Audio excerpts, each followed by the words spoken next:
Hey guys, welcome to another recent viewing, and the lighting is going to be kind of weird here because my damn curtains won't shut all the way. So I'm just going to have this really funky thing right in my face, I guess. But anyway, maybe it's meant to be this way. Because I just got done watching Left Behind. Now this is the new Nicolas Cage version of the movie series that produced, I think, 3 movies a decade ago, starring Kirk Cameron. And let me just say right up front, I do not mean any kind of offense to anybody who's really religious. Christians who are really into this movie series or anything like that. If you haven't seen any of my previous videos, you should know I consider myself to be a Christian. I'm just not one of these go to church every week, read the Bible every night, super practicing Christians. I'm what a friend once referred to as a worldly Christian, just meaning that I acknowledge that I do believe in a higher power, and I believe that some of the things in the Bible were happened, and then I have thoughts about what may come down the road for all of us, for myself, for whatever.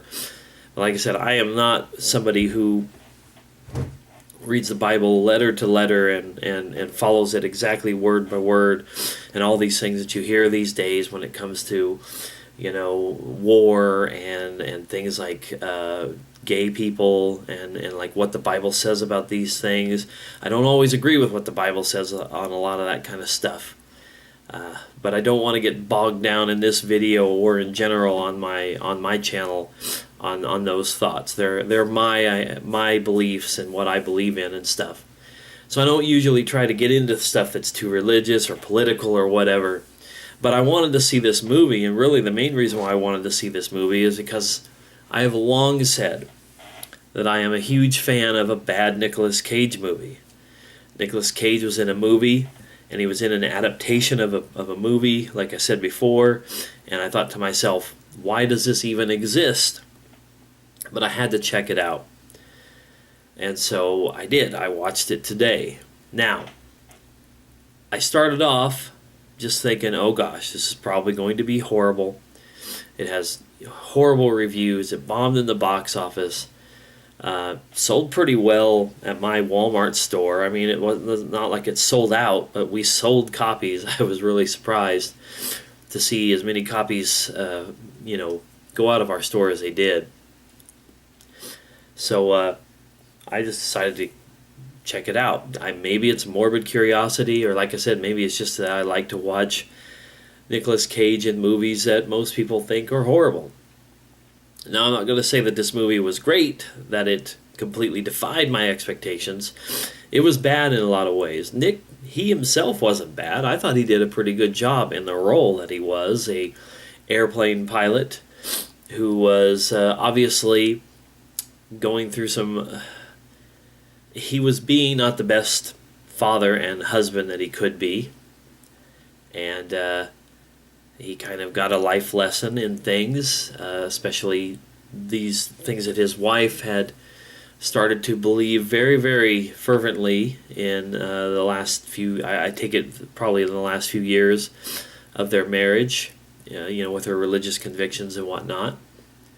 But he was too busy going on flights and getting involved with flight attendants and even leaving town when his daughter was coming to town to visit him. First time, I guess, in probably a while. And he still elected to take a flight, fly a plane. Of course, it added to the drama of the movie, which is basically the beginning of the rapture had started, where all the millions of people, the young and innocent, as well as good, true Christian people, I suppose, who all get taken to heaven before the dark days that precede the apocalypse. And he's flying a plane when this happens, and his daughter's in New York, trying to deal with the sudden disappearance of her little brother and her mom and the chaos that had ensued. That's essentially what the movie was about, and how Nicolas Cage and the people on the plane had to land the plane and just kind of survive those first hours of this whole event. What was bad in the movie, as far as the movie stuff goes, because like I said, the knocks against this movie, in my opinion, are the production values and the writing and some of the acting. It was cheesy. It was low budget. I'm not sure what the movie's budget itself was. I didn't look that up. I'm curious, though, how it compares to like what its box office was.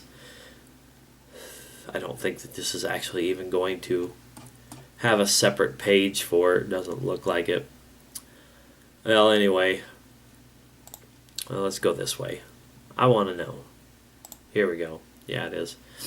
Movie had a budget of $16 million, had a box office of $19.7 million, so barely squeaked by with a little bit more of a return on it. Oh, this light. So yeah, it didn't make a lot of money, and it didn't have a lot of money behind it. Well, I mean, $60 million sounds like a lot, but anyway, its special effects were not great. I remember there was a picture that Nicolas Cage's character, Ray Steele, carries on him of his family, and it just looks like the worst Photoshop job of these four people into one picture. They had all four of these people. I'm not sure why they couldn't have just had a picture of them together, unless it was supposed to have been years before, but I don't know. The music in the movie was god-awful. I mean, it sounded like something that would be played on some sort of a really horrible made-for-TV movie. There was nothing really compelling about the music. I don't always talk about the music from movies because I've come to accept that most music in a movie is going to complement it pretty well. And therefore, I don't really feel the need to express that. But in this movie, the music was like a freaking turnoff. It was just horrible. Just really, really, really bad. I hope there was no soundtrack made for this movie, because that should be given away if nothing else. And like I said, there was some acting to it that was bad. There was a character on the plane who was a little person, and I recognize the actor. I've seen him in some other stuff, but it would seem like they threw him haphazardly into the plane for comic relief. I'm not so sure that this is the kind of movie that requires comic relief. It has a heavy tone to it. Why throw in some guy like that who's going to make a little bit of a mockery of it? There were a lot of just random characters who weren't really ever fleshed out.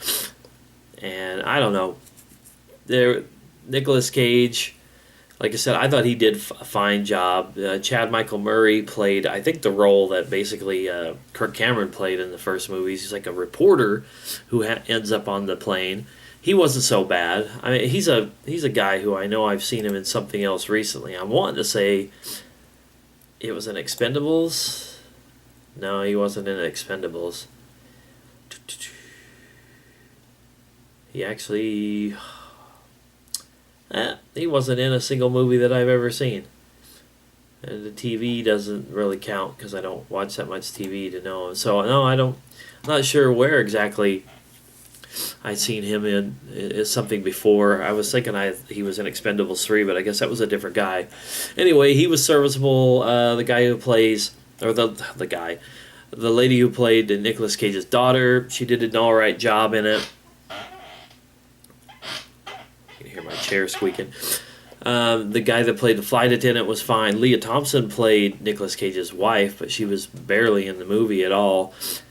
God, I used to just really adore her back in the days of Back to the Future and Howard the Duck.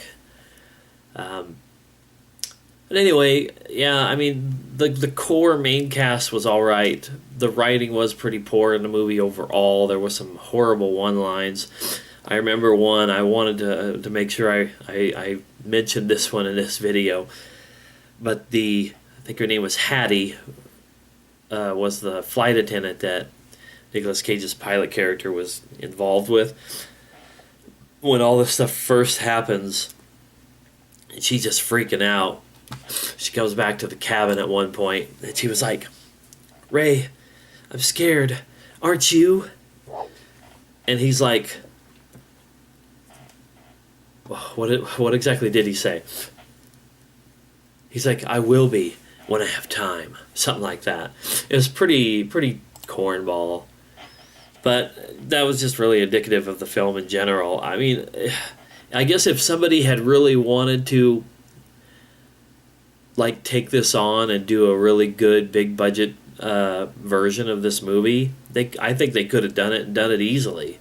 It just seemed like somebody out there wanted to do a Hollywood version, or at least a better version of the Kirk Cameron movies, and this was what they ended up with. Just kind of a half-assed effort, in my opinion. Vic Armstrong, I think was the name of the director. I don't recognize that name. I didn't look him up at all. It doesn't seem really worth it at this point. But, yeah. Bottom line is, the movie was not great. The message or the sentiment was what it needed to be. As like, if you're religious or whatever. It did its message. It told its tale that it needed to for that reason. And then it's up to the people who would want to watch these kind of movies, whether or not you believe in it, or whether or not you think it's in line with your ideals and your religious convictions or whatever. So anyway, that's all. Like I said, I don't ever want to get into the religious and political stuff in my videos. It's just not necessary. So watch the movie if you want. Don't if you don't. That's that. And I'm done. Thanks for watching in this wonderful light. Let's glare off my bald head. I'll see you guys next time.